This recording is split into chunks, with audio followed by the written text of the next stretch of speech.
आज भीम आर्मी आज़ाद समाज पार्टी अम्बाला लोकसभा की एक मीटिंग रखी गई। यहाँ पर जो है आज़ाद समाज पार्टी अपना पहला चुनाव लड़ने जा रही है लोकसभा का। जैसा आपको पता ही है कि पूरे देश में एक पर्व के तौर पर ये चुनाव होते हैं।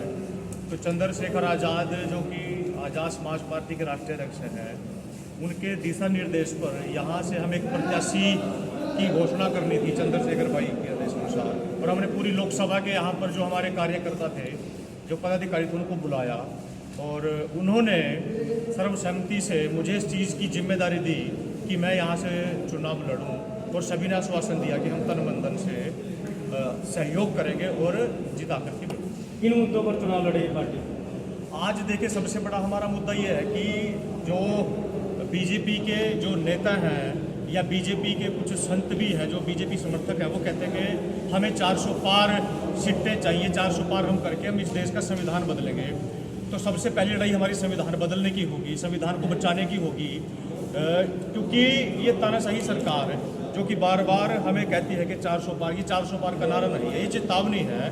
जो पेट्रोल है वो 100 पार कर दिया इन्होंने, जो सिलेंडर है वो 1000 पार कर दिया, जो एजुकेशन है वो महंगी कर दी। ये सभी चीज़ें जो एक आम आदमी की लिमिट थी उसको पार करके ये जो आम आदमी है उसको नीचे करके। हरियाणा में कितनी सीटों पर चुनाव लड़ेगी? हरियाणा में अभी जो हमारी आज मीटिंग हुई है, हम सिरसा, हिसार और अम्बाला लोकसभा के प्रत्याशी हमने क्लियर कर दिए और जल्द ही 1-2 दिन में हम आपकी बाकी की भी सूची प्रोवाइड करेंगे। सिरसा और हिसार से उम्मीदवारों के नाम बताएं। सिरसा से हमारे उम्मीदवार, हमारे पास 2 उम्मीदवार हैं, अभी आपको नहीं बता पाऊंगा, लेकिन जो हिसार के हमारे उम्मीदवार हैं वो एडवोकेट संतलाल जी हैं, जिन पर अभी मंथन भी किया हमने।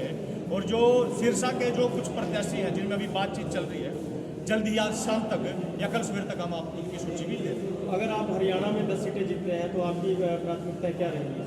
प्राथमिकता हमारी शिक्षा, रोजगार, जो बेरोजगार आज युवा, ये सभी युवा के चेहरे देखेंगे, सभी वेल क्वालिफाइड लोग हैं।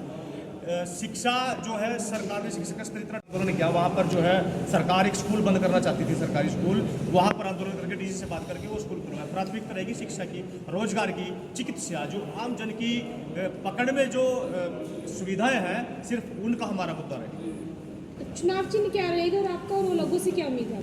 हमारा चुनाव चिन्ह केतली है। बस लोगों से मेरी आम जन से यही उम्मीद रहेगी कि भाई आपने सभी को मौका दिया, कांग्रेस हो, बीजेपी हो, बहुजन समाज पार्टी हो या आम आदमी पार्टी, सभी को मौका दिया।